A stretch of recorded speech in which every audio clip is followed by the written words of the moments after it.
Hello everyone, ತುಂಬ ದಿನನೇ ಆಗೋಗಿತ್ತು ವಿಡಿಯೋನ ಅಪ್ಲೋಡ್ ಮಾಡಿ. ಸರಿ, ಇವತ್ತು ವಿಡಿಯೋನ ಹಾಕೋಣ ಅಂತ ಅಂದ್ಕೊಂಡು ವಿಡಿಯೋನ ಮಾಡ್ಕೊತಾ ಇದ್ದೀನಿ.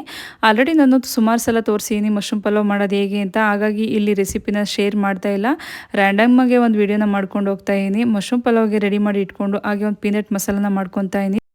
2 ಹಿಡಿ ಆಗುವಷ್ಟು ಕಡಲೆ ಬೀಜನ ಲೋ ಟು ಮೀಡಿಯಂ ಫ್ಲೇಮ್ನಲ್ಲಿ ಇಟ್ಕೊಂಡು ಚೆನ್ನಾಗಿ ಫ್ರೈ ಮಾಡ್ಕೊತಾ ಇದ್ದೀನಿ. ಇದಕ್ಕೆ 1 ಈರುಳ್ಳಿ ಮತ್ತು ಒಂದು ಅರ್ಧ ಟೊಮೊಟೊ, ಒಂದು ಹಸಿಮೆಣಸಿನಕಾಯಿ, 1 ಕ್ಯಾರೆಟು, ಒಂದು ಅರ್ಧ ನಿಂಬೆಹಣ್ಣು, ಸ್ವಲ್ಪ ಕೊತ್ತಂಬರಿ ಸೊಪ್ಪು ಆದರೆ ಸಾಕಾಗುತ್ತೆ. ಇದನ್ನೆಲ್ಲನೂ ಸಣ್ಣದಾಗಿ ಹಚ್ಚಿ ಇಟ್ಕೊತಾ ಇದ್ದೀನಿ. ಇದನ್ನೆಲ್ಲ ಹಚ್ಚಿ ಇಟ್ಕೊಂಡ್ಮೇಲೆ ಒಂದು ಪ್ಯಾನ್ನ ಬಿಸಿ ಇಟ್ಕೊಂಡು ಒಂದು ಅರ್ಧ ಟೇಬಲ್ ಸ್ಪೂನ್ ಆಗುವಷ್ಟು ಎಣ್ಣೆನ ತೊಗೊಂಡಿದ್ದೀನಿ.